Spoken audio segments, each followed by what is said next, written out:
Pues ustedes saben cómo con el tiempo, con el paso de la vida, muchos de los valores que antes eran apreciados y que eran considerados por la misma sociedad, conociera o no a Dios, pues tenían ese rango de prioridad, pero con el paso del tiempo estos valores en las generaciones que han venido o las generaciones que vienen son generaciones que no tienen el mismo aprecio ni consideran de la misma forma los valores que nuestros padres tuvieron. Y eso ya es mucho decir. Ay, muchas gracias.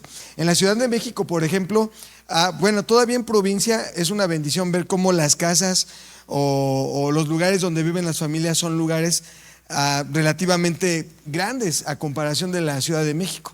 En la Ciudad de México los espacios para las familias son cada vez más reducidos. Tenemos departamentos que valen una fortuna. Imagínense un departamento, muchísimas gracias. Imagínense un departamento, ¿de cuánto les gusta? 45, 50 metros cuadrados. O sea, en realidad estamos hablando de un espacio muy pequeño, 45, 50 metros cuadrados, en un departamento, con 2 recámaras apretadas, un baño, una cocina chiquita, una salita chiquita, un espacio de esa magnitud, en un departamento, en un edificio donde vives con otras 700 familias, imagínate, y que te vale un pedacito de tierra de ese tamaño en ese lugar. ¿Qué te gusta? ¿Cuánto? ¿7 millones? ¿8 millones? ¿12 millones de pesos? Tener una vivienda para una familia en la Ciudad de México es una cosa, porque yo no sé si ustedes se acuerdan, bueno, quiero hacer un poco de memoria con ustedes, pero cuando yo era niño en los años 80, yo tengo ya 41 años de edad, pero en los años ya también ha pasado algún tiempo, a lo mejor algunos se sienten más identificados con esa época que otros, pero yo no sé si ustedes se acuerdan de los años 80 que hubo una publicidad del gobierno muy importante en aquel tiempo, que era el que la familia pequeña vivía mejor. ¿No se acuerdan? ¿Se acuerdan de ese lema del gobierno? La familia pequeña vive mejor. ¿Se acuerdan de esa? ¿Y cuál fue? Miren, el problema de este tipo de filosofías es que son pensamientos que se inyectan en la sociedad y que el efecto no es inmediato.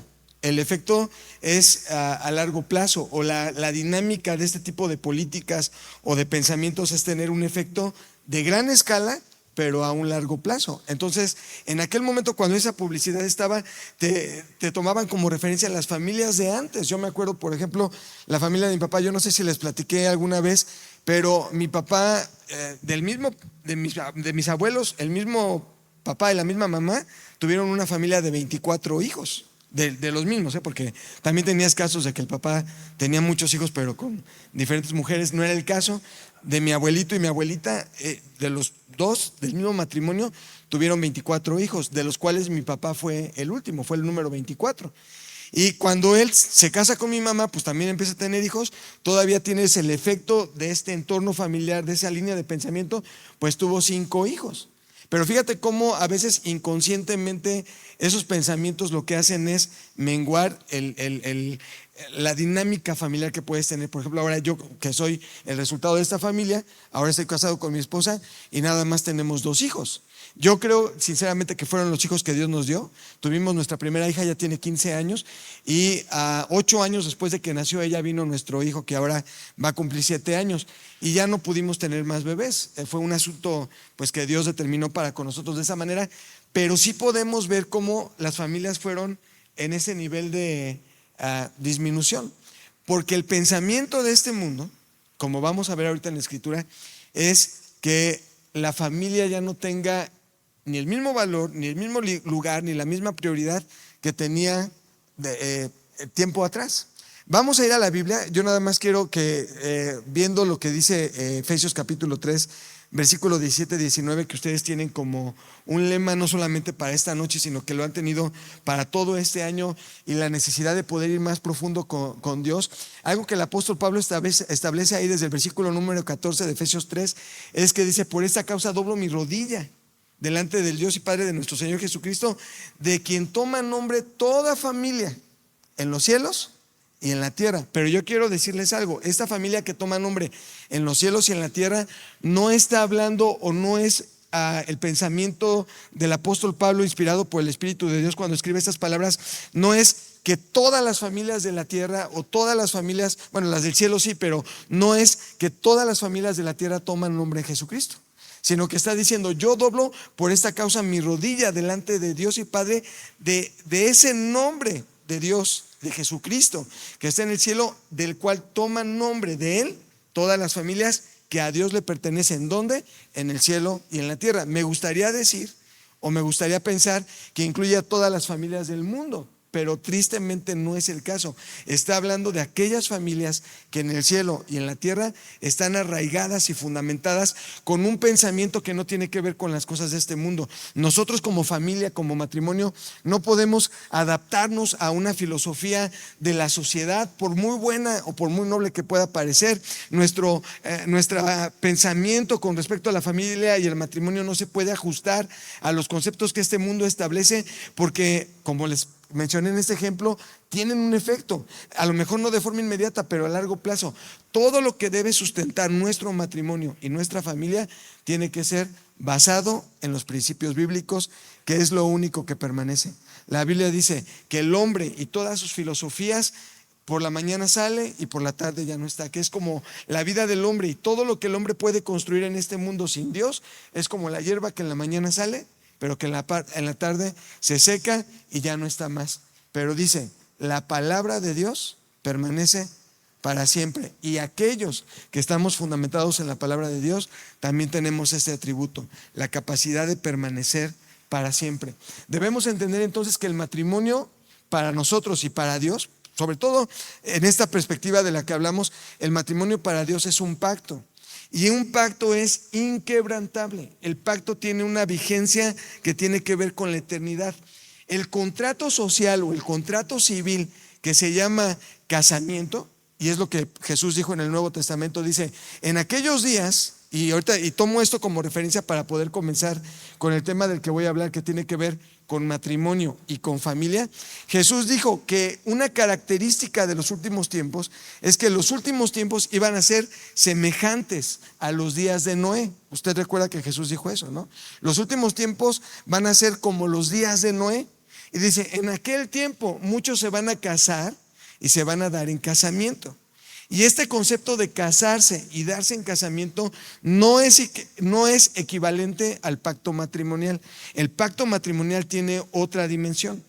Casarse y darse en casamiento es el contrato social que nosotros tenemos frente a una autoridad gubernamental, donde nos comprometemos entre un hombre y una mujer, pero que aún eso se ha pervertido, porque ahora casarse ya no tiene el mismo valor. Se puede casar una mujer con otra mujer, un hombre con otro hombre. En algunos lugares del mundo hemos tenido aberraciones tan tremendas donde un hombre se puede casar con un objeto, con un animal, porque en este tiempo una característica es que vamos a ver personas, hombres, mujeres, que se van a casar y se van a dar en casamiento. Pero estar casados o darse en casamiento no es lo mismo que tener un pacto matrimonial, es diferente. El pacto matrimonial delante de Dios tiene un poder, una autoridad, un efecto que está relacionado con la eternidad. Y como es un pacto que Dios establece con el hombre y con la mujer en esta unión matrimonial, tenemos que entender que este pacto es inquebrantable. Dios es el que establece los términos del pacto, no los hombres. Nosotros no podemos, no sé si alguna vez ha escuchado, aún en el ambiente cristiano, esta frase: venga y pacte con Dios. ¿Ha escuchado eso alguna vez? O que se nos ha dicho: vengan ustedes, vamos a hacer un pacto con Dios. ¿Sí hemos escuchado esto? Yo creo que en la mayoría de los casos no hay una mala intención, ni hay un mal deseo, ni una mala motivación cuando esto se expresa. Pero la realidad es que nosotros no podemos pactar con Dios como algo que venga de nosotros, sino que es Dios quien hace o establece el pacto con cada uno de nosotros, porque los términos del pacto los establece Dios, no las personas. Por ejemplo, no sé si usted se ha dado cuenta cuando estamos en una boda, y yo me he dado cuenta en algunas, incluso cristianas, que algo que se dice es, por tanto, lo que Dios unió no lo separe el hombre. Eso es bíblico, ¿no? Pero después dicen que este pacto matrimonial dice: no habrá nada que lo pueda separar, o la frase que usan es: esto va a mantenerse hasta que la muerte lo separe. ¿Sí lo has escuchado hablar de eso? Y luego como que se basan un poco en lo que Pablo escribe en Corintios, en alguna otra de sus cartas, cuando dice que la mujer está ligada al marido mientras él vive y toda esta situación, pero está hablando de una condición del matrimonio desde esta perspectiva de la tierra. Pero esta frase de que el matrimonio dura hasta que la muerte los separe, yo le pregunto, ¿ha visto alguna vez esa frase en la Escritura? Es más, ¿tiene concordancia bíblica electrónica, una Biblia ahí que puede buscar la referencia? A ver, ponga en el buscador, hasta que la muerte los separe. A ver, yo le reto a que ponga esa frase. Y dígame en qué parte de la Escritura dice que el matrimonio dura hasta que la muerte los separe. A ver, vamos a hacer esa prueba. A ver, búsquelo ahí en su referencia bíblica o en su concordancia. Y ponga ahí donde está la lupa o donde está el buscador, ponga hasta que la muerte los separe. ¿Hay algún versículo que le venga como referencia con respecto a esa frase? Solo dice, lo que Dios unió, no lo separe el hombre. Eso es una verdad. Lo que Dios une, no lo puede separar ninguna cosa que esté en función de este mundo. Pero en ninguna parte de la Biblia dice que el matrimonio tiene un efecto o una duración hasta que la muerte lo separe. ¿Verdad que no viene esa frase en la Biblia? ¿Y de dónde hemos sacado nosotros esa idea? Aún como cristianos, cuando estamos en una ceremonia de pacto matrimonial decimos, este matrimonio está hasta que la muerte lo separe. Pero esa frase no está en la Biblia. Porque yo le voy a decir algo, el verdadero amor, como dice Cantares capítulo 8 versículo 5, no puede ser destruido. Dice, fuerte es como ¿qué? Como la muerte. ¿Qué cosa? El amor. Lo que quiero decirles esto. Como el pacto matrimonial es un pacto que Dios establece con un hombre y con una mujer para unirlos en matrimonio, el pacto matrimonial en realidad es indivisible, inquebrantable y tiene un efecto en la eternidad. Ahora, quiero hacer una acotación, nada más, porque hay una secta de una secta pseudo bíblica o que aparenta ser cristiana, que tiene un montón de errores doctrinales. En esa secta enseñan que cuando se comprometen en este pacto matrimonial, cuando vayan a la eternidad van a mantenerse como matrimonio y que cada uno va a ser Dios de un planeta, bueno, unas cosas medio raras. No estoy hablando de ese tipo, de esa línea de pensamiento. Lo que estoy diciendo es que el pacto matrimonial donde Dios establece los términos no los podemos establecer nosotros. El matrimonio, aunque hay reglas de convivencia y hay roles que debemos de cumplir y el hombre tiene un papel y la mujer tiene otro, los hijos tienen otro rol en el matrimonio, si nosotros simplemente vemos el matrimonio como un asunto de roles, de actividades, de hacer ciertas cosas, en realidad nuestro matrimonio no estará funcionando de acuerdo a lo que Dios estableció, porque debemos entender, el matrimonio es un pacto que Dios estableció con un hombre y con una mujer, para que en ese matrimonio que tiene una duración de eternidad se pueda cumplir su voluntad y su propósito.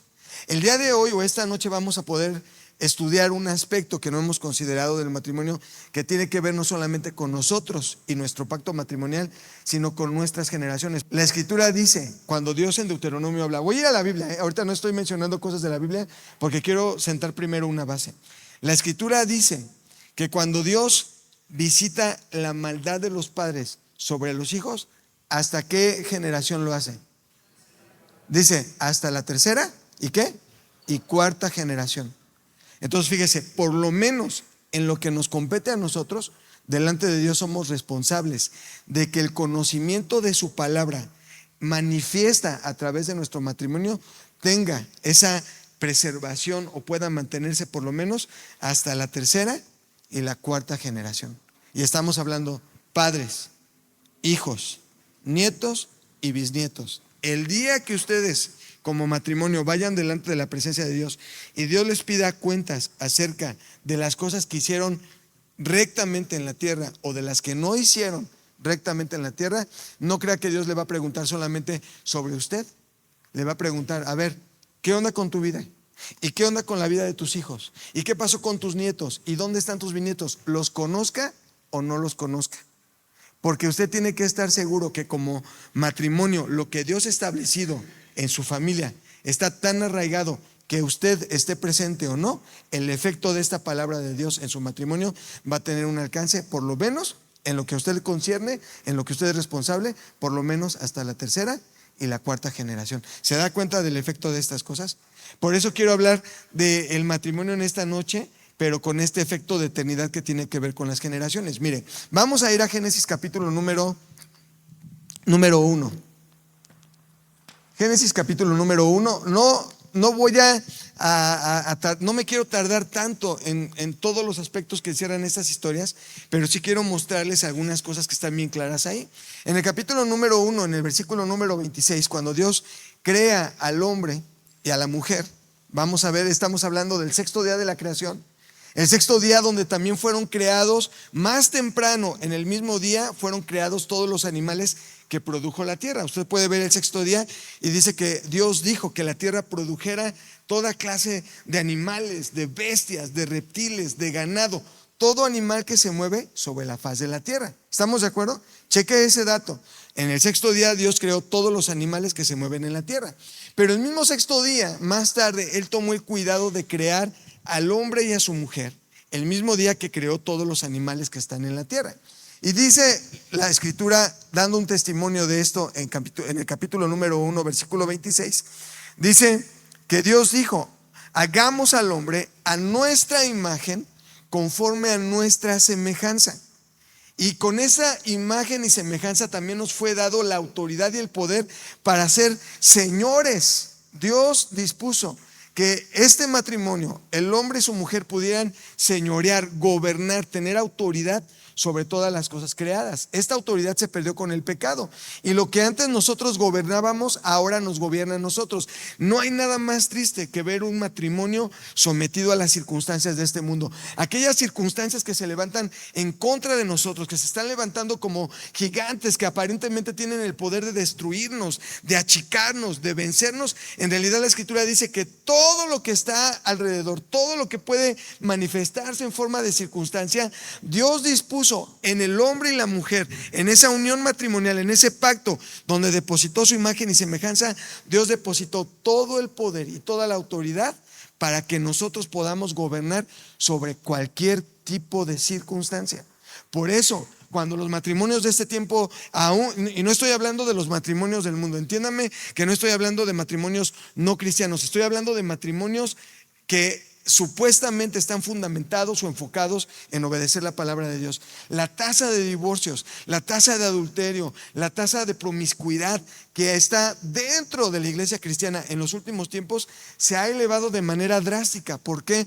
Porque no hemos tenido la capacidad como matrimonio, en ese pacto que Dios estableció con nosotros, de poder gobernar sobre toda circunstancia, de ser señores que tengan el poder y la autoridad de someter las cosas externas a la voluntad de Dios. Y entonces viene cualquier problema, tenga el nombre que sea, laboral, económico, relacional, que tenga que ver con el entendimiento, con la comunicación. La escritura dice que el Señor depositó en nosotros su imagen y semejanza para que podamos gobernar como Él gobierna desde el cielo sobre cualquier asunto en la tierra. ¿Por qué no es cumplida esa palabra? Porque no hemos podido entender todavía que tenemos esta imagen y esta semejanza de Dios. Sigue diciendo entonces que al tener la imagen y semejanza de Dios, Él nos hizo señores en los peces del mar, en las aves de los cielos, en las bestias, en toda la tierra y en todo animal que se arrastra sobre la tierra. Y creó Dios al hombre a su imagen, a imagen de Dios lo creó, y luego dice, los creó varón y hembra. Y vemos aquí la palabra hebrea que está para varón y hembra es la palabra ish para el varón y la palabra isha para mujer. En realidad es la misma palabra, es el mismo nombre. Vamos a ver cómo en el capítulo número 2 nos muestra algo. Ahí mismo hablando también de este momento en el que Dios forma al hombre. En el versículo número 7 dice que Dios formó al hombre del polvo de la tierra y sopló en su nariz aliento de vida, y fue el hombre un ser viviente. Y luego dice el versículo número 18, dice que Dios dijo que no es bueno que el hombre esté solo, le haré ayuda idónea para él. Y el Señor Dios formó pues de la tierra, y fíjese cómo otra vez dice, está haciendo referencia al sexto día que ya leímos. Dice que el Señor Dios formó de la tierra toda bestia del campo, toda ave de los cielos, y los trajo ¿a quién? A Adán, porque Adán tenía el poder y la autoridad de poder gobernar, como ya dijimos, sobre todo lo creado. Y los trajo a Adán para que Adán, con ese poder y autoridad, viese cómo las había de llamar. Y todo lo que Adán llamó a los animales vivientes, ese es su nombre. Y puso Adán nombre a toda bestia y ave de los cielos y a todo ganado del campo, pero para Adán no se halló ayuda idónea para él. Entonces el Señor Dios hizo caer sueño profundo sobre Adán, y mientras Adán dormía, tomó una de sus costillas y cerró la carne en su lugar. Y de la costilla que el Señor Dios tomó del hombre, hizo una mujer y la trajo al hombre. Mire, eso es lo primero que vemos. No es Adán buscando esposa. El problema que nosotros hemos tenido y el que hemos enseñado a nuestros hijos es que ellos tienen que buscar. A ver, busca y ve a ver a quién escoges. Y no es eso. Cuando nosotros escogemos o cuando nosotros pretendemos elegir, estaremos corriendo en un camino o en un sentido que no es el de la voluntad de Dios. La idea es que nosotros podamos enseñarle también a nuestros hijos que es Dios mismo quien la trae, la presenta, porque es una obra de Dios. Si nosotros vemos el matrimonio como un asunto de hombres, como un asunto social, como algo que se tiene que cumplir desde la perspectiva humana, porque así es necesario, entonces vamos a tratar de impulsar a nuestros hijos para que ellos escojan lo que delante de sus ojos parece lo mejor, pero lo que parece bueno delante de nuestros ojos no es necesariamente lo que es bueno o lo que es mejor delante de los ojos de Dios. Lo mismo le pasó a Samuel cuando pasaron todos los hermanos de David y él estaba pensando, no hombre, este es el próximo rey. Y Dios le dijo, mira, tú te estás dejando engañar por tu vista, estás eligiendo al rey por lo que tus ojos ven, pero yo no veo lo que tú estás viendo, yo veo el corazón, porque Dios siempre, cuando ve el corazón, puede determinar qué es lo mejor para cada uno de nosotros. Y es Dios quien le trae la mujer a Adán. No es Adán buscándola, sino Dios presentándola. Y mire, vamos a ver cómo la expresión de Adán. Adán dijo en el versículo número 23, esto es ahora, ¿qué? Hueso de mis huesos. ¿Y qué es? Carne de mi carne. Y esta será llamada varona, Isha, porque del varón fue tomada. Por tanto, y Adán, la revelación que tiene un entendimiento de las cosas eternas, que él sin tener padre y sin tener madre, esto no es algo que Dios dice, esto es algo que Dios inspira en el corazón de Abraham, de Adán a declarar, por el entendimiento de las cosas eternas que Adán tiene al tener la imagen y semejanza de Dios. No lo dice Dios, lo dice Adán. Dice, por tanto dejará el hombre a su padre y a su madre. ¿Adán tiene padre? ¿Adán tiene madre? Solamente Dios. Sin embargo, él puede hacer esta declaración: dejará el hombre a su padre y a su madre y se unirá a su mujer y serán ellos ¿qué? Una sola carne. Y ambos, dice la escritura, estaban, ¿cómo estaban? Transparentes, abiertos, no hay nada que esconder. La pregunta es, ¿hay algo que usted esté escondiendo en este momento delante de su cónyuge? Delante de tu esposa, delante de tu esposo. ¿Qué escondemos? Porque cuando nosotros no tenemos la libertad de presentarnos totalmente transparentes, sin vergüenza, sin culpa, sin temor, sin miedo, entonces hay algo que no está bien en el matrimonio. El matrimonio debe ser el lugar más seguro donde podamos mostrarnos tal y como somos, con todas las cosas buenas que Dios puso de él en nosotros y aún con esas deficiencias en las que mutuamente podemos ayudarnos y soportarnos para poder cumplir la voluntad de Dios. Estaban ambos totalmente desnudos, y estar desnudo es estar totalmente vulnerable. ¿Por qué cree que socialmente nos vestimos? Porque no queremos que nadie pueda ser testigo de nuestras debilidades, de nuestras vergüenzas, de lo que realmente somos.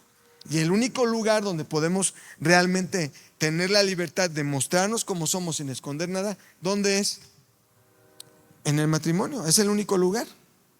¿Sí? ¿Estamos de acuerdo? ¿Vamos bien hasta aquí? Entonces, estaban ambos desnudos y no se avergonzaban. Quiero llevarlo a Génesis capítulo número 5, los primeros versículos. Hay algunas cosas que quiero ver ahí con ustedes, pero fíjense en el capítulo 5, versículo número 1, lo que nos dice la escritura. Dice, ¿cómo comienza el capítulo 5? Dice, este es el libro ¿de qué? De las generaciones, y tiene que ver con un fruto del matrimonio que se ha manifestado en la tierra. Esos son generaciones. La palabra generación incluye la palabra gen. La palabra gen está relacionada con genética. La palabra gen está relacionado con la semilla que Dios depositó en el Padre y que es atesorada en el vientre de la mujer para producir un fruto que va a cumplir o que va a traer la voluntad de Dios a la tierra. Esto es todo lo que podemos encerrar en la palabra generación. Este es el libro de las generaciones de Adán, el día en que creó Dios al hombre, a semejanza de Dios lo hizo. Luego dice, varón y hembra los creó y los bendijo. Y llamó el nombre de ¿quién? Llamó el nombre de él. Llamó el nombre de ellos, los dos. ¿Cómo se llamaban los dos? Adán. Escuche bien, siempre decimos Adán y Eva. Sí, he escuchado eso, ¿verdad?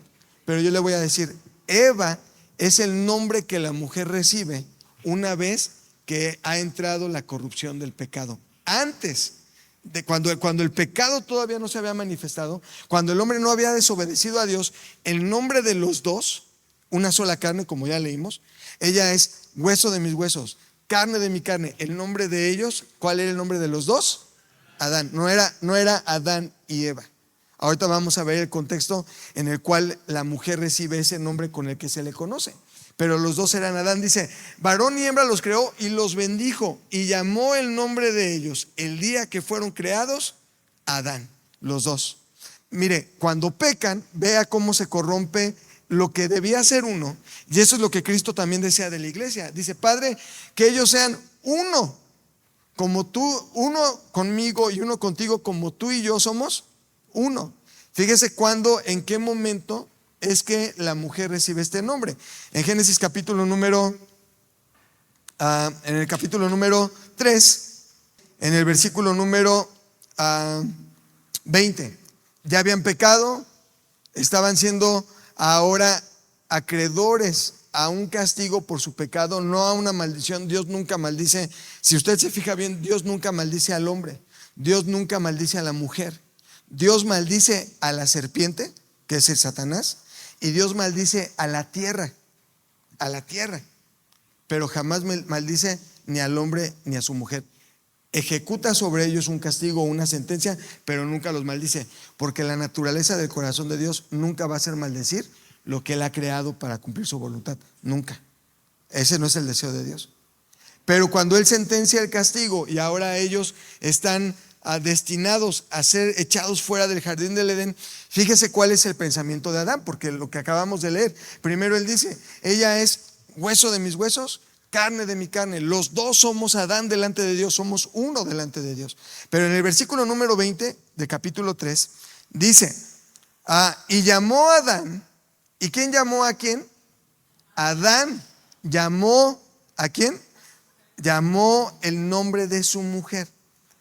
En lo que leímos anteriormente, ¿a quién le había puesto nombre Adán? ¿A quién le había puesto nombre Adán?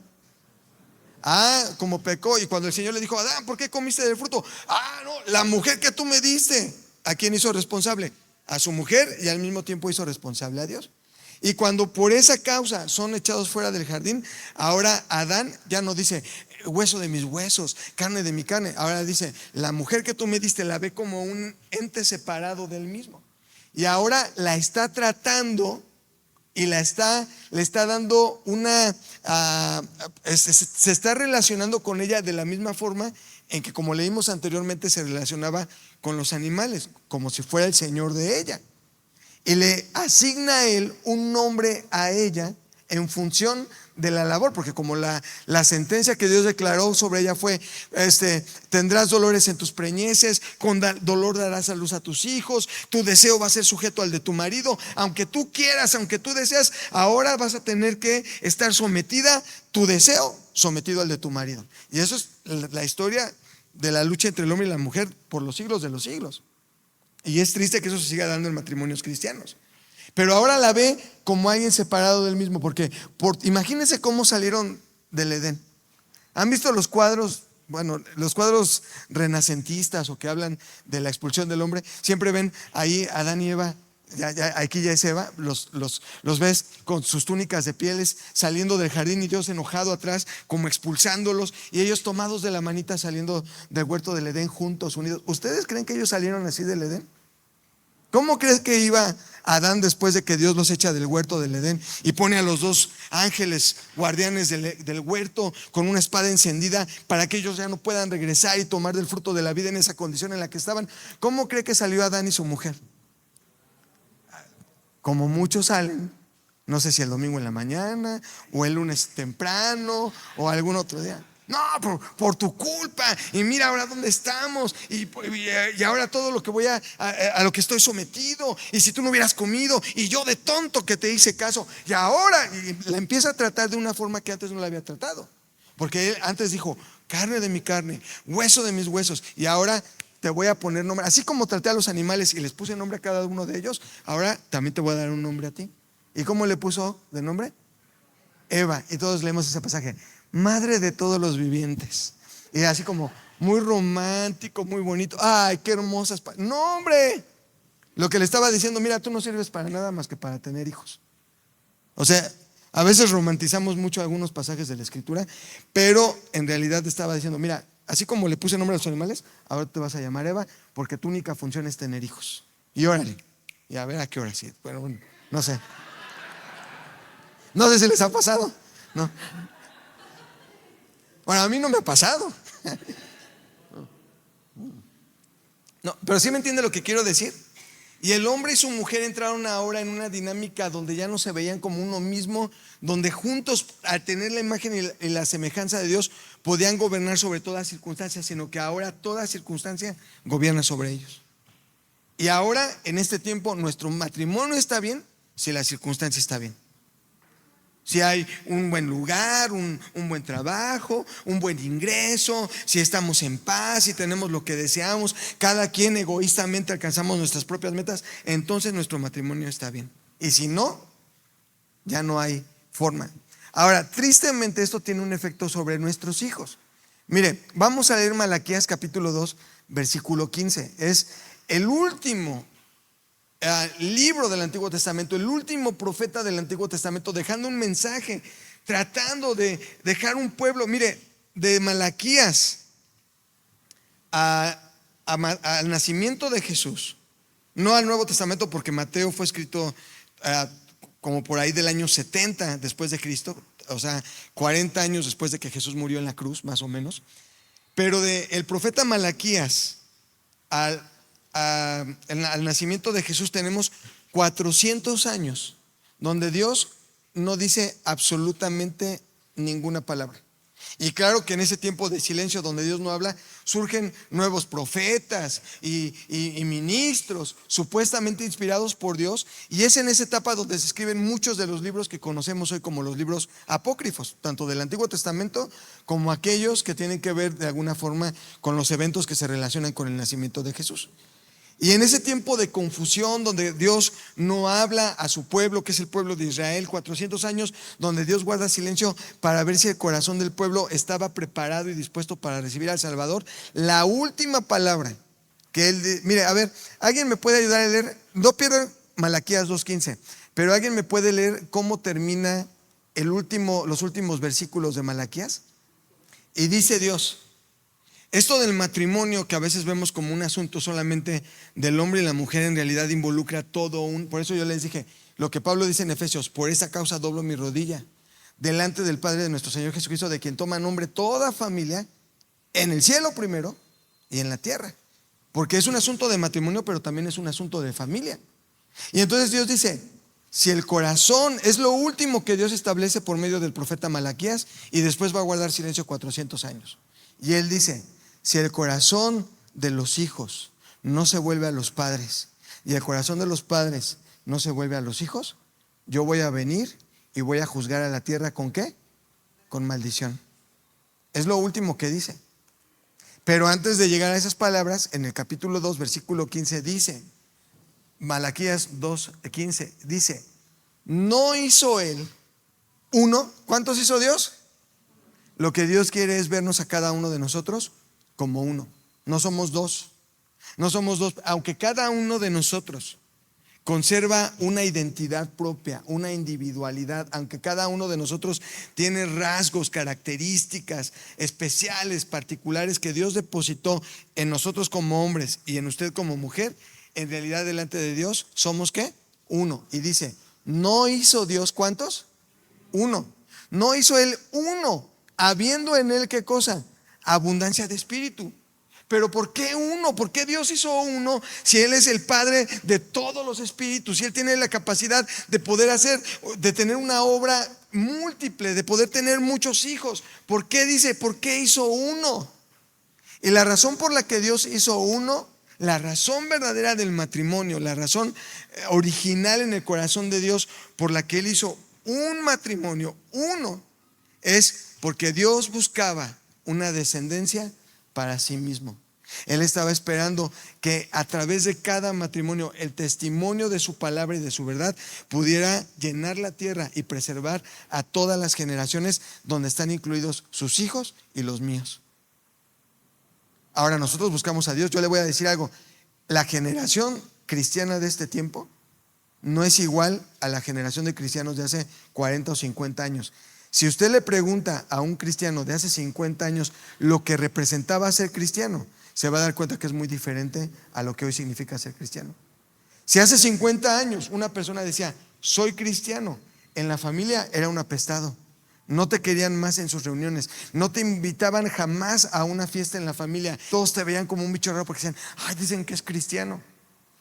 Y hoy en día usted puede ir a un lugar y decir soy cristiano y la gente dice, yo soy budista, yo practico yoga, yo soy homosexual. Es decir en este tiempo que somos cristianos realmente no es en nada diferente a lo que representaba ser cristiano hace 50 años, porque los cristianos de hoy en día hemos menospreciado el valor que tiene los principios de Dios en nuestras vidas. Y nosotros, diciendo que somos cristianos, somos los que a veces hemos corrido en un sentido contrario a la voluntad de Dios, con nuestro ejemplo, con nuestro testimonio, con la forma en la que nos relacionamos como matrimonios. Y la gente ya no cree. Ahora, estoy hablando de hace 50 años, vámonos un poco más atrás. Muchos años atrás los cristianos eran perseguidos, apedreados, encarcelados. Y hoy ser cristiano es algo que se mantiene o es algo que dura hasta que no viene la primera prueba que incomoda o que afecta lo que tú tienes o lo que tú eres o lo que tú alcanzaste. Y hoy en día muchos renuncian a su fe en Dios por esta situación. Y cuando hablamos del matrimonio, peor. Por eso dice, ¿por qué Dios, habiendo en él abundancia de espíritu, hizo uno? Dice, porque buscaba una descendencia para Dios. Y dice después, guárdense pues. ¿En dónde? En su espíritu. Fíjese, no dice guárdense solamente en los pensamientos, en lo que ves, en lo que tocas, con quién andas. No, guárdate en tu espíritu. Porque es en el espíritu donde estamos ligados profundamente a aquella persona que es nuestro esposo o nuestra esposa. Y dice, y no sean desleales para con la mujer de su juventud, que esa es otra cosa. El matrimonio está diseñado para la juventud. Digo, si ya alguien se casa siendo grande está bien, no hay problema, pero en realidad el propósito de Dios es casarnos jóvenes. Si hoy tienen hijos, ¿verdad? ¿Cuántos tienen hijos entre los, a ver, vamos a pensar en una edad, ¿cuántos tienen hijos entre los 14 a los 25 años más o menos? Yo creo que muchos, yo también tengo una hija en esa edad, 15 años. ¿Y sabe cuál es el problema? Que ahora les decimos a los hijos, no hijo, ahorita, mira, estudia, gana dinero, trabaja, realízate, viaja, vete de vacaciones, cómprate, gasta. Y ya después de muchos años, cásate. Porque hemos visto casarnos como algo que nos liga, no sé, como si fuera una esclavitud o como si fuera una carga o como... Pero la Escritura nos enseña que el matrimonio es ¿para cuándo? Para la juventud. Porque es en la juventud donde juntos podemos construir el propósito de Dios y tener hijos. Tener hijos para que a través de ellos la siguiente generación, hasta la tercera y la cuarta, puedan correr con el conocimiento de Dios en nuestras vidas. ¿Qué pasaría si tu hijo de 19, mire, yo me casé a los 21 años, ¿verdad? 22, bueno sí, 22 años. A los 22 años me casé con Pam. ¿Y sabe cuántas voces? No te cases, ¿para qué te casas? ¿Te vas a amarrar? Ya vamos a cumplir 20 años. casados. Y ha sido una bendición. Pero hoy en día, ¿cuántos jóvenes se atreven a decir, yo quiero casarme? ¿Y cuántos papás los impulsan? Al contrario, no te cases, como si fuera algo. ¿Sí entiende lo que quiero decirle? Y el problema es este. Mire el problema de las generaciones que no han encontrado un matrimonio. En el caso de Adán y su mujer, dice que tuvieron 2 hijos. No dice que sean los únicos. La historia se centra en ellos. Es muy probable que para el tiempo en que Caín y Abel aparecen en la historia, Adán y su mujer ya hubieron tenido hijos con anticipación. De tal manera que obviamente entre estos hijos en ese momento pues se casaban entre ellos porque no había de otra forma de multiplicarse. Entonces para el momento en el que aparecen en la historia Caín y Abel, es muy probable que Adán y su mujer ya hayan tenido otros hijos. ¿Vamos bien? De tal manera que cuando Caín mata a su hermano Abel y huye, se encuentra con alguna pariente, alguna mujer, y se casa con ella y tienen familia. Pero el resultado de esta situación es que vemos que Caín, fíjense, un matrimonio que se pervierte afecta a la siguiente generación. Y lo vemos en el caso de Caín. Caín mata a su hermano Abel. Y Dios levanta a un sustituto, o bueno, eso es lo que pensó Eva cuando tiene a su hijo, a que pone por nombre Set. Dice, Dios me restituyó, Dios me dio me proveyó de un sustituto de Abel, a quien mató a su hermano Caín. Y tenemos dos líneas generacionales: la línea de los hijos de Caín y la línea de los hijos de Set. Mire, yo les dije, el efecto de un matrimonio que permanece en la verdad o de un matrimonio que se corrompe afecta a las próximas generaciones. Vamos a leer lo que dice el capítulo 4, hablando de los hijos de Caín, que ya sabemos, como dice el apóstol Juan, él era del maligno, sus obras eran malas, él es el hijo de la perdición. Bueno, un montón de cosas que se dicen de Caín, porque no pudo mantener en su vida esta situación de permanecer en la voluntad de Dios, como era el plan o era el deseo del Padre. Mire, vamos a ver en el versículo número 17. Aquí están los plumones. Vamos a ver las dos líneas. Mire, dice el 17: y conoció Caín a su mujer, la cual concibió y dio a luz ¿a quién? A Enoc. Tenemos un hijo de Caín. ¿Cómo se llama este hijo? Enoc. Luego sigue diciendo la Biblia. Dice, y edificó una ciudad. Y fíjense cómo llamó el nombre de la ciudad. La llamó como llamó a su hijo, porque un padre corrupto va a pensar que aquello en lo que puede invertir su vida es que mi hijo tenga lo que yo no tuve. Dígame sinceramente si no es el pensamiento que muchas veces gobierna nuestras determinaciones como padres. Que mi hijo no sufra lo que yo sufrí, que mi hijo tenga lo que yo no pude tener, que mi hijo tenga una vida que yo nunca pude llevar. Y lo decimos como, yo sé que como padre hay ese buen deseo, pero si nuestra vida está en función como padres de que nuestros hijos logren lo que nuestros sueños frustrados no pudieron ser, estaremos cometiendo el error más grande de nuestra vida. Caín edificó una ciudad y dijo, le voy a poner el nombre de esta ciudad, el nombre de mi hijo, se va a llamar la ciudad de Enoc, porque yo fui desterrado con mi familia del huerto, porque no tuvimos, entonces lo que yo no tuve, que lo tenga hijo, aquí tenga su ciudad. Y la ciudad, aquí está su ciudad, mi hijo. A ver, tenga, aquí está. Para que usted tenga lo que yo no tuve. Mire, ¿se acuerdan de la historia de Sansón? ¿Sí? Sansón era un escuincle berrinchudo. Y entonces Sansón hacía su berrinche. Yo quiero Filistea.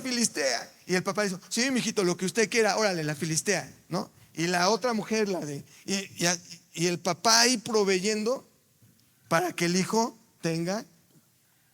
Bueno, espero que no sea caso de ninguno de ustedes. Pero bueno, ahí vemos. ¿Cómo se llamaba el hijo? Enoc, el hijo de Caín. Y luego dice, y Enoc, vea la siguiente generación, le nació un hijo. ¿Cómo se llamó? Irad.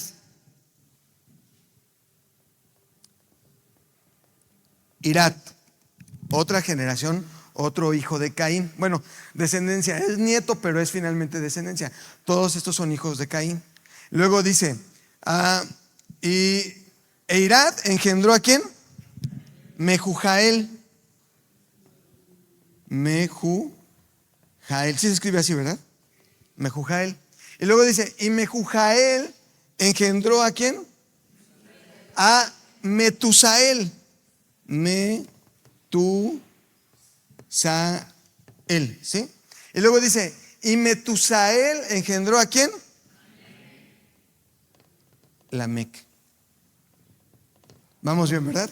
Luego, ¿qué dice el siguiente? Y fíjese, tenemos un matrimonio que pecó y que fue desterrado del jardín y de la voluntad de Dios. Su generación, un hijo que mata a su hermano, el primer homicidio en la tierra. Las generaciones, vea qué pasó con Lamec. El primer testimonio de la historia, ahí en el versículo número, dice, el versículo número 29, y Lamec tomó ¿para qué? Para sí, 4:29 de Génesis dice, Lamec tomó, perdón, 29 no, ¿cuál es? 19. Dice, y Lamec tomó para sí ¿qué? El primer polígamo. El primer hombre que tiene dos mujeres. ¿De dónde salió esta idea? Bueno, ahorita vamos a ver, pero dice aquí que él tomó dos mujeres y dice que el nombre de una fue Ada y el nombre de otra fue Sila. ¿Sabe quiénes son estas dos mujeres? A ver, ¿quién me puede leer Proverbios capítulo 5, versículo 20? A ver, vamos a Proverbios capítulo 5, versículo 20. ¿Qué nos dice? ¿Y por qué, hijo mío? Hijo, genética, generación, la siguiente generación, la generación que ahora está representada en Lamec. ¿Por qué, hijo mío, andarás ciego con la mujer ¿qué? Ajena, Ada, y abrazarás el seno de la extraña, Silpa?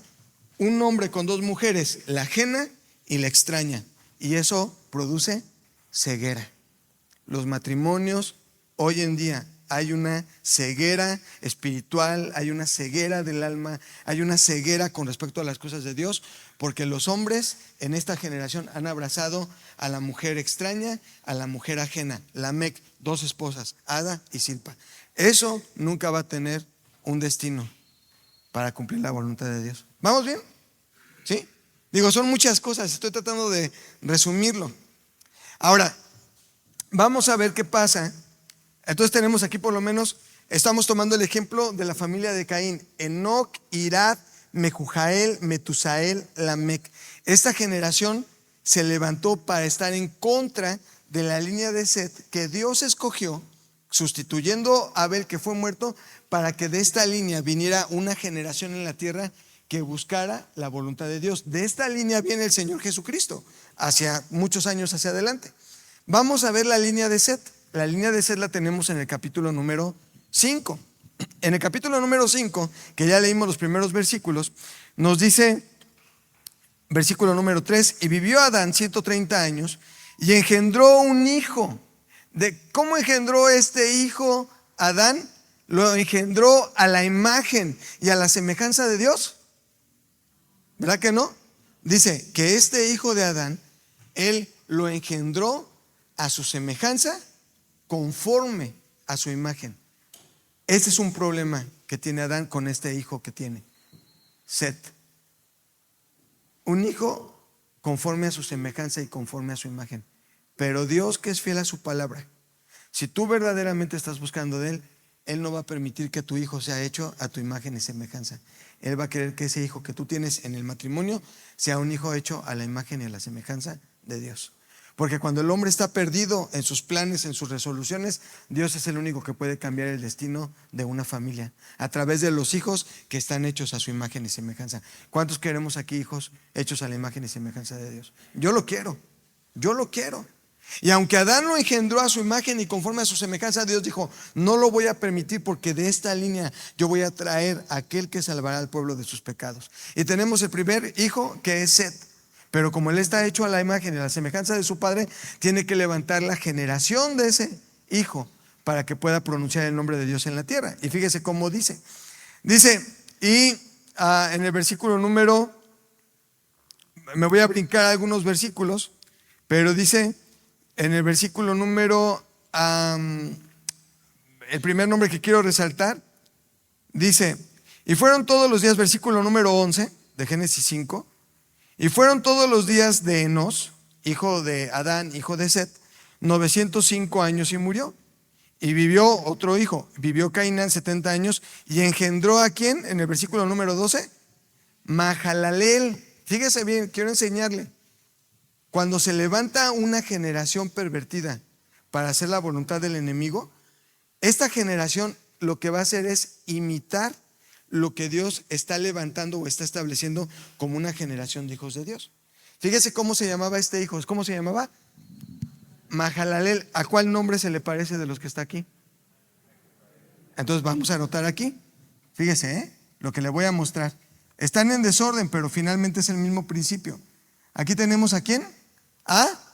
¿Cómo se llama? Mahalaleel. Lo vamos a poner aquí en el 3. Mahalaleel.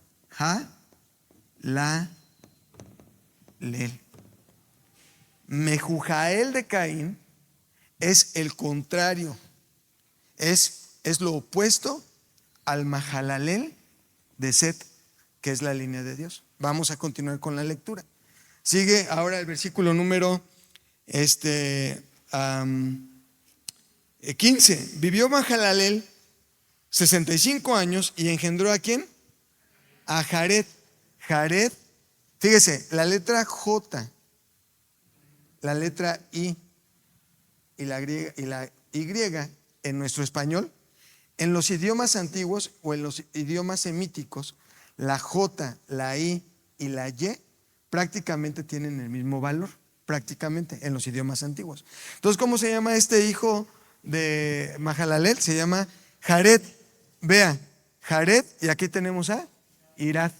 J, I son las mismas letras en los lenguajes antiguos. Entonces tenemos a Irad del lado de Caín y tenemos a Jared del lado de la línea de Set. ¿Vamos bien? Sigamos leyendo. Luego dice, versículo número 18. Vivió Jared 162 años y engendró ¿a quién? A Enoc. Y fíjese, tenemos un Enoc de Caín y tenemos un Enoc del lado de Dios. Vea lo que dice hablando de Enoc. En el versículo número 21, bueno, en el 22 dice, y caminó Enoc con Dios después de que engendró a Matusalén 300 años y engendró hijos e hijas. Y fueron todos los días de Enoc 365 años. ¿Cuántos años vivió Enoc? Todos los días de Enoc, ¿cuántos fueron? 365 años. Cada uno de los años que Enoc vivió en esta tierra representan para nosotros cada uno de los días que tenemos en el calendario, donde tenemos la oportunidad de, como él, caminar con Dios. ¿Cada cuánto? Todos los días. ¿Cuál es el efecto? Dice 24, caminó pues Enoc con Dios. ¿Y qué pasó? Desapareció. Porque ¿qué pasó? Dios le llevó. Sabe que va a haber un día en el que el Señor va a venir por aquellos que caminen en la perfección de Enoc y los va a llevar de la tierra. Es lo que estamos esperando. ¿Sí? ¿Está conectando conmigo en lo que le estoy tratando de enseñar?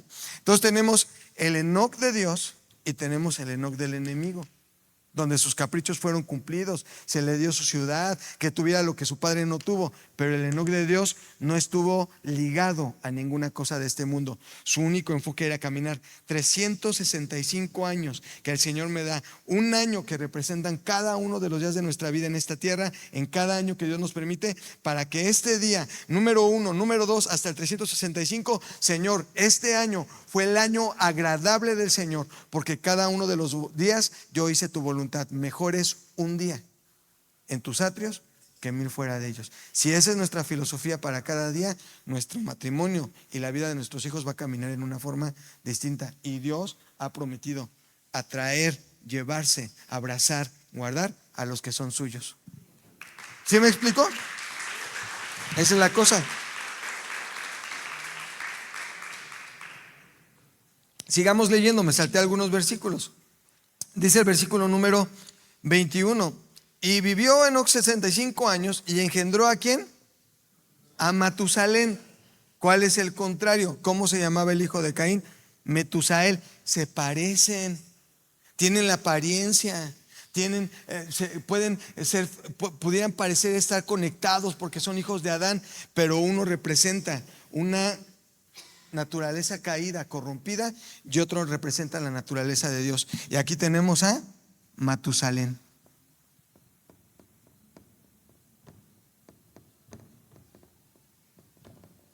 ¿Vamos bien? Ok, vamos al último.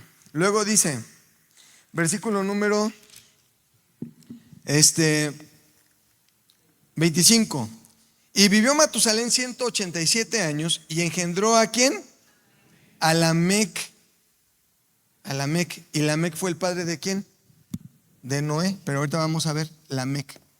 Y tenemos el Lamec de Dios y el Lamec de Caín. Fíjese, estos nombres que estamos relacionando aquí en la Biblia, no crea que están puestos ahí nada más por casualidad, no son coincidencia, se corresponden, porque cuando hay una generación que se levanta para seguir la voluntad del enemigo, para vivir de acuerdo a lo que este sistema, a lo que esta sociedad nos impone, hay otra generación que se ha levantado para vivir en la voluntad de Dios. Matusalén fue el hombre que más años ha vivido en la tierra, porque la única vida que Dios va a preservar en la tierra es de aquellos que verdaderamente hacen su voluntad. Los perversos, los malvados, dice la Escritura, serán cortados, pero los hijos de Dios permanecerán para siempre. Y eso tiene que ver con la eternidad que Dios ha depositado en nosotros. Tenemos dos líneas. Yo le pregunto, ¿cuál es la línea que usted quiere tener en su matrimonio, en su familia? Se parecen. Parece que están conectados. Parece que es lo mismo. Pero aquí hay algo que es diferente. ¿Sí? ¿Sí? ¿Vamos bien? Y luego viene Noé. Híjole, es que hay tanto que yo quisiera decirles. No sé a qué horas tengo que terminar. ¿Ya se acabó el tiempo? ¿Sí? Bueno, me dejan ver algo rápido con Noé y ya terminamos, porque Noé es hijo de Lamec. ¿Ok? Es lo que dice la Escritura si sigue leyendo. Vamos a ver el caso de Lamec. En el capítulo 6 le hago el resumen porque ya no tenemos tiempo. Dice la Escritura que Dios vio que toda carne se había corrompido sobre la tierra y que Él había determinado en su corazón que iba a destruir toda la vida que hubiera en la tierra, pero solamente Noé y su familia hallaron gracia delante de Dios. Le manda a construir un proyecto grande, una arca gigantesca de madera. Nunca se había construido una nave de ese tamaño para la tecnología de aquel tiempo.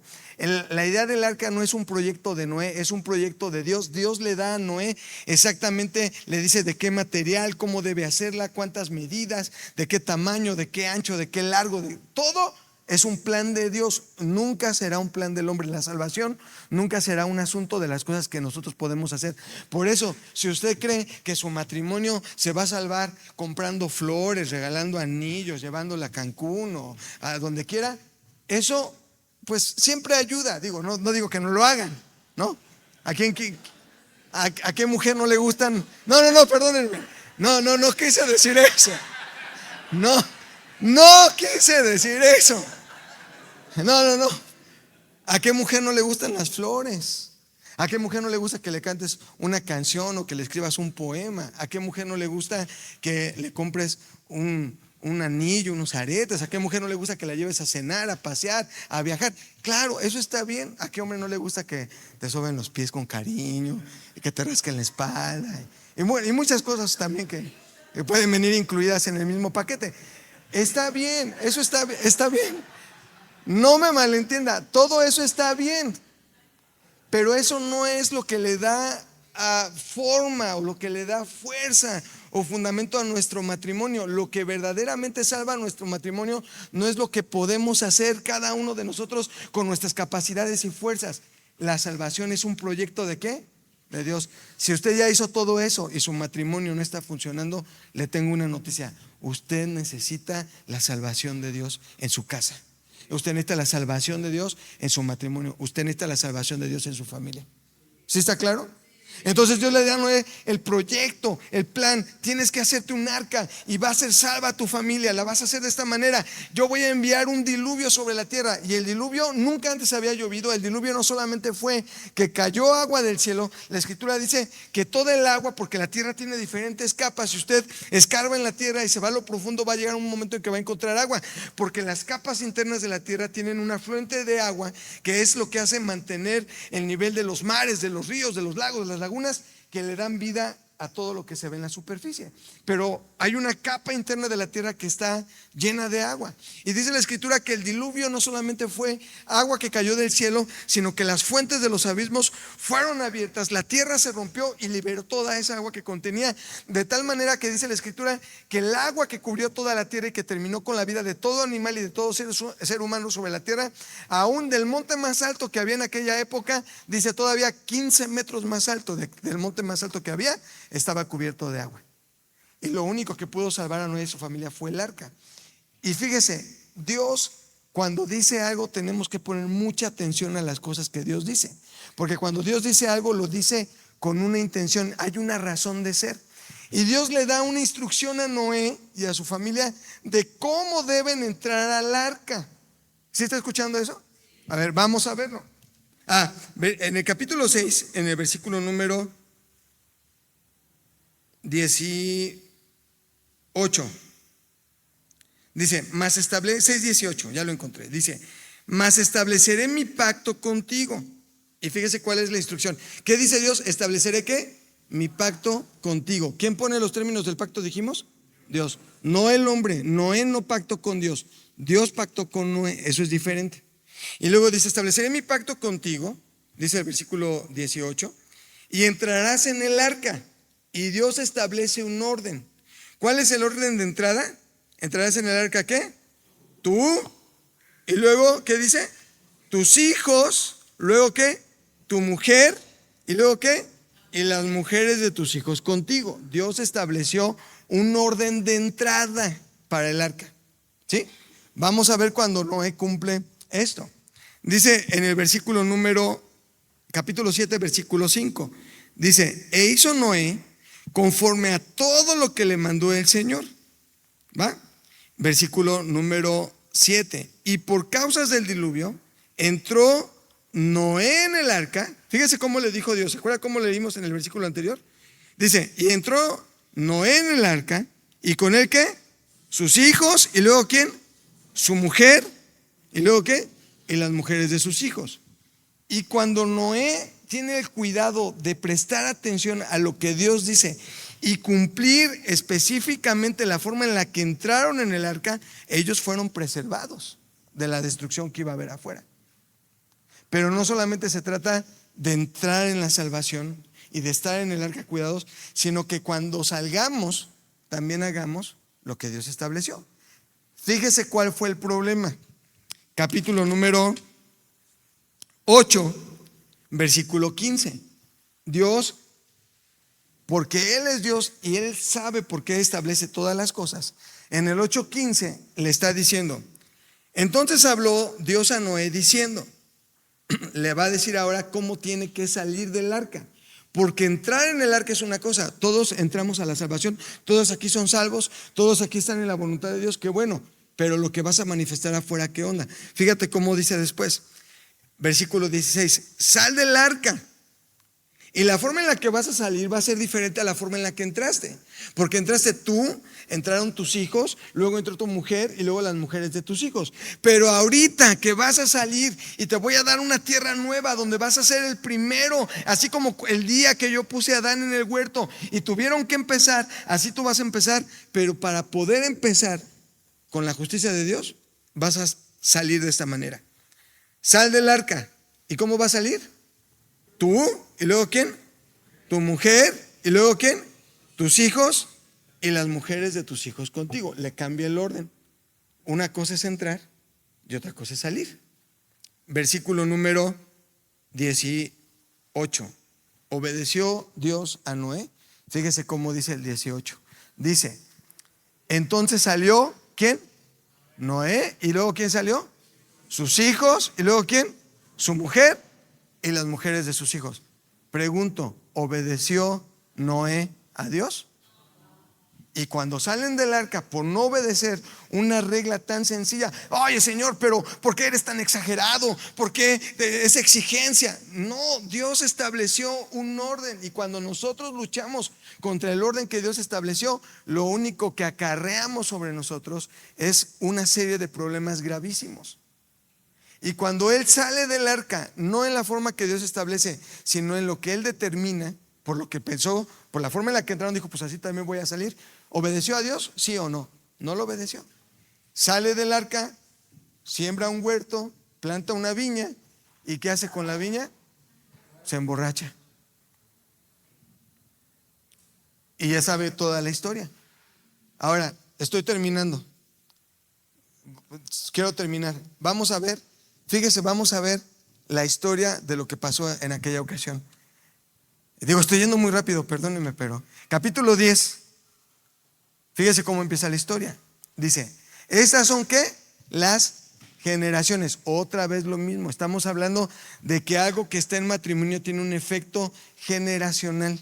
Dice, estas son las generaciones de los hijos de Noé, Sem, Cam y Jafet, a quienes nacieron hijos después del diluvio, y te menciona a todos sus hijos. Y luego te dice, en el versículo número 9, dice 9:18, ya me adelanté un poquito, pero en el 9:18 dice, y los hijos de Noé que salieron del arca fueron Sem, Cam y Jafet. Y Cam es el padre ¿de quién?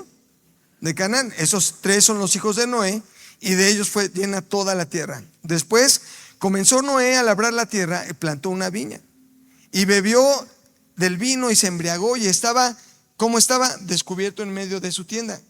Y Cam, padre de Canaán, fíjese lo que dice ahí. Cam, el padre de Canaán, ¿qué hizo? Vio la desnudez de su padre y lo dijo a sus dos hermanos que estaban afuera. Entonces Sem y Jafet fueron, tomaron la ropa y la pusieron sobre sus propios hombros, y andando hacia atrás cubrieron la desnudez de su padre, teniendo vueltos sus rostros, y así no vieron la desnudez de su padre. Ahora, yo le pregunto, ¿qué significa la expresión que ellos vieron la desnudez de su padre? Se han hecho hay muchas distintas perspectivas teológicas o de los estudiosos bíblicos. Algunos dicen que vieron la desnudez de su padre. Noé se emborrachó, borracho se quitó la ropa y estaba desnudo en medio de la huerta. Vino Cam y lo vio y se burló de ellos, se burló de él y le dijo, vengan a ver, a mi papá está desnudo. Y se burló de él, y cuando se despertó, y sus hermanos tuvieron cuidado de taparlo y todo este rollo. Esa es una versión.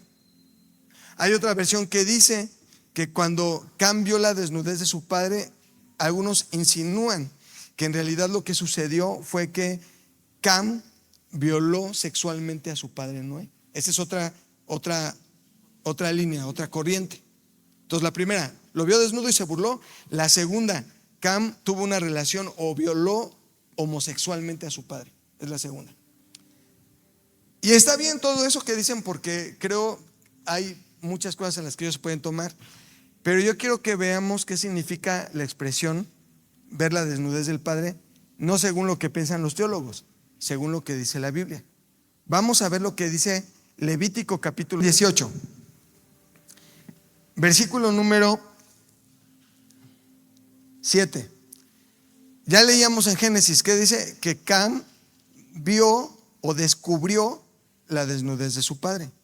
Según Levíticos capítulo 18, versículo número 17, versículo 7, dice: la desnudez de tu padre o la desnudez de tu madre, ¿no qué? No descubrirás. Tu madre no descubrirás su desnudez. La desnudez de la mujer de tu padre no descubrirás, porque descubrir la desnudez de la mujer de tu padre es que descubrir la desnudez de tu padre. ¿Y qué significa eso? Descubrir la desnudez es, en realidad se ve en una versión como Dios habla hoy, o lenguaje actual, o lenguaje sencillo, o la NBI, dice: no tendrás relaciones sexuales con la mujer de tu padre, no tendrás relaciones sexuales con tu madre, porque al tener relaciones con tu madre o con la mujer de tu padre es descubrir la desnudez de tu mismo padre. ¿Sí? ¿Vamos bien? Entonces, cuando Génesis nos dice que Cam, cuando su padre estaba borracho, vio la desnudez de su padre, ¿qué fue lo que pasó? Él aprovechó que su padre estuvo borracho en la viña, fue y lo que hizo fue violar o tener una relación sexual con su propia madre. Cuando él lo confiesa a sus hermanos vienen y cubren la desnudez de su padre, echados para atrás. ¿A quién estaban cubriendo realmente? ¿Estaban cubriendo quién?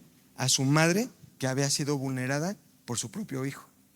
Cuando Noé despierta de su embriaguez, porque a veces vemos los versículos y pensamos que todo es inmediato, pero hay un tiempo que transcurre entre cada uno de los versículos. Vamos a regresar al capítulo número, que es 10, ¿verdad? 9. Fíjese lo que dice. Dice, versículo número 24: y despertó Noé de su embriaguez y supo lo que había hecho su hijo más joven. Y fíjese lo que dice Noé. Dice: maldito sea ¿quién?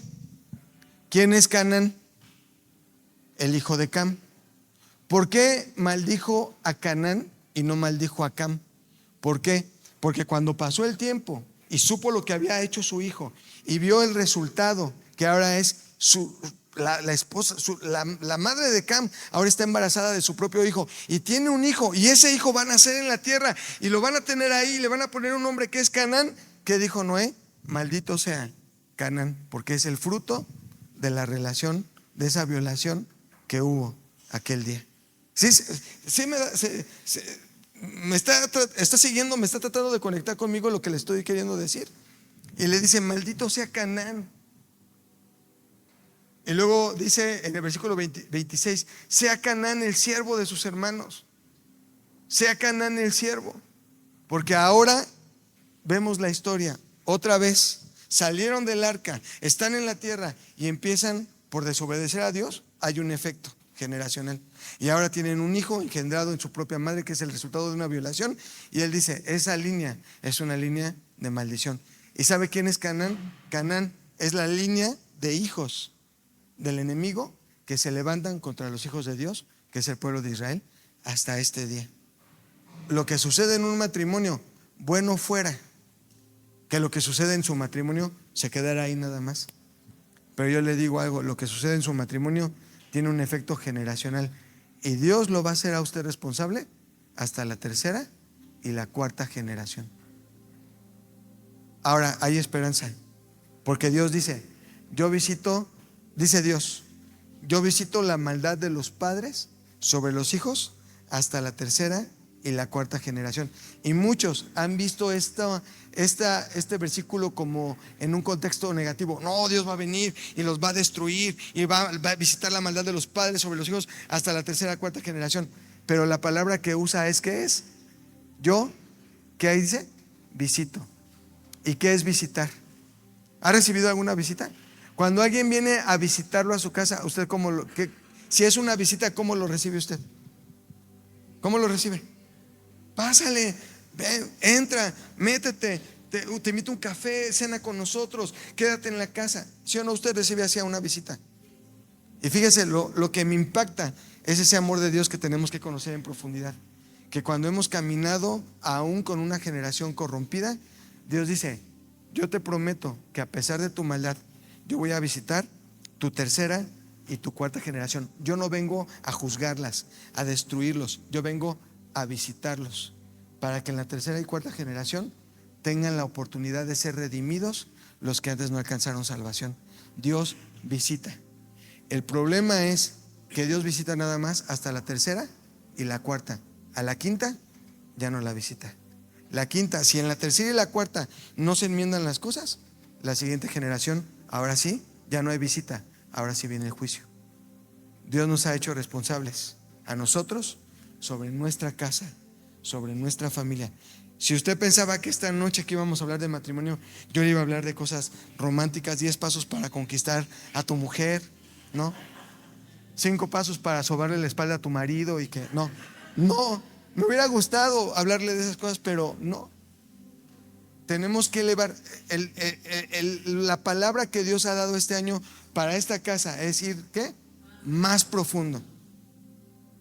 Y ya no podemos mantenernos en la superficie. Ya no podemos hablar solamente del matrimonio como de algo romántico, de ir de la mano. Y como le digo, no me malinterprete, todo eso está bien, es parte de. Pero si queremos ir más profundo, tenemos que pensar en la responsabilidad que como matrimonio tenemos para edificar una casa, una familia, una generación de hijos que vivan para Dios y que puedan levantarse en contra de la generación que está bajo maldición por el pecado. Yo quiero que mi generación, mis hijos, puedan ser la generación de Dios en la tierra, en este tiempo que nos ha tocado.